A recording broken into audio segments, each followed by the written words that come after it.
Life has a way of throwing us small moments that turn into big lessons. My name is Amelia, and I never imagined that a simple broken chair would lead to one of the most transformative chapters of my life. For as long as I can remember, my days followed a quiet, predictable rhythm.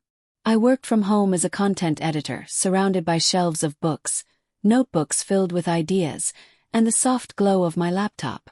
My little apartment was cozy, filled with sunlight during the mornings and silence during the nights. I thought I was content, living in the safety of routine, hidden away from the chaos of the outside world. What I didn't realize was that deep inside I was longing for something more, someone who could remind me that life isn't just about comfort, but also about connection. It all began when my wooden desk chair gave up on me. For weeks, it had wobbled and creaked under my weight, but one evening it finally gave way, sending me stumbling with a laugh and a bit of frustration. I wasn't exactly the handy type, and fixing it myself felt impossible. So, I asked my neighbor for a recommendation, and that's how I was introduced to a local handyman named Ethan. The next afternoon, I opened the door to find him standing there. He was tall, broad-shouldered, carrying a toolbox with ease, and wearing a smile that felt both genuine and warm. His presence filled the doorway in a way that caught me off guard. "Here for the chair," he said with a hint of humor, as though repairing furniture were the most important task in the world. I let him in, and soon, he was examining the chair with careful focus. There was something fascinating about watching him work. His strong hands moved with confidence, his brow furrowed just slightly in concentration. I found myself noticing details I shouldn't have lingered on: the faint stubble on his jaw, the way his shirt stretched across his shoulders, the calm steadiness in his movements. We exchanged light conversation, and I quickly discovered that Ethan had a gift for making people comfortable. He asked me questions that made me open up without realizing it. I told him about my work, my love for stories, my tendency to live in books more than reality. He listened, really listened, his eyes never drifting, his attention undivided. In turn, he shared that he loved carpentry, that fixing things gave him purpose, and that he believed there was beauty in restoring what others might consider broken. That thought stayed with me because in ways I didn't often admit, I sometimes felt broken too, lonely in places I didn't want to acknowledge.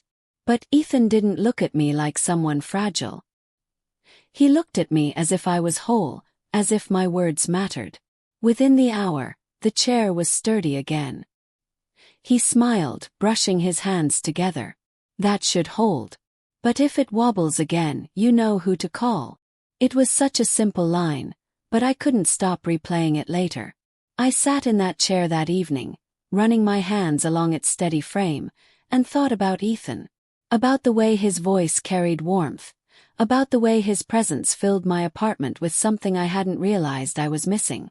One repair led to another. The squeaky kitchen cabinet, the dripping faucet, the shelf that leaned slightly, all became reasons to call him again. But as the days passed, it wasn't just about things needing fixing. It was about the conversations, the laughter, the small moments of quiet we shared. One rainy afternoon, while Ethan was adjusting a shelf in my living room, the electricity went out. The apartment grew dim, the rain pattering steadily against the windows. We ended up sitting by the window, waiting for the power to return, the room filled with the soft sound of rainfall. I don't know why, but I opened up to him in a way I hadn't with anyone in years. I told him how I sometimes felt invisible, how the world seemed to move too fast for someone like me, how I hid in routines because they felt safer than taking risks. He didn't try to dismiss my feelings. Instead, he turned to me and said softly, "You're not invisible, Amelia. You just need someone who knows how to see you. And trust me, you shine brighter than you think." My heart tightened at his words. No one had ever said something so simple yet so powerful to me. In that moment, as the rain fell and his voice wrapped around me, something shifted inside. From then on, Ethan was more than the handyman who showed up to fix things. He became a presence in my life. Steady, kind, unexpectedly important. He started dropping by with coffee, sometimes with no reason at all. He noticed things about me others never did, like how my eyes lit up when I talked about novels, or how I tucked my hair behind my ear when I was nervous. And slowly, he fixed things in me that I hadn't even known were broken.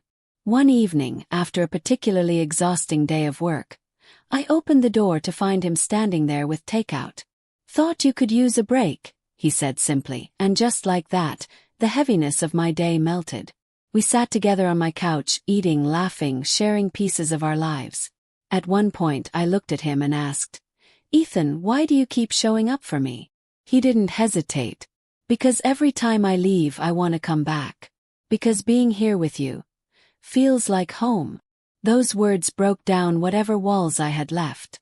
For so long I had convinced myself that love was something for other people, something that would never happen to me. But Ethan had walked into my life with a toolbox and a smile, and without even trying, he had shown me that love isn't always about grand gestures. It's about the quiet moments, the steady presence, the feeling of being seen. That night, when he reached for my hand, I didn't pull away. His touch was warm, grounding, and in that simple gesture, I felt something powerful.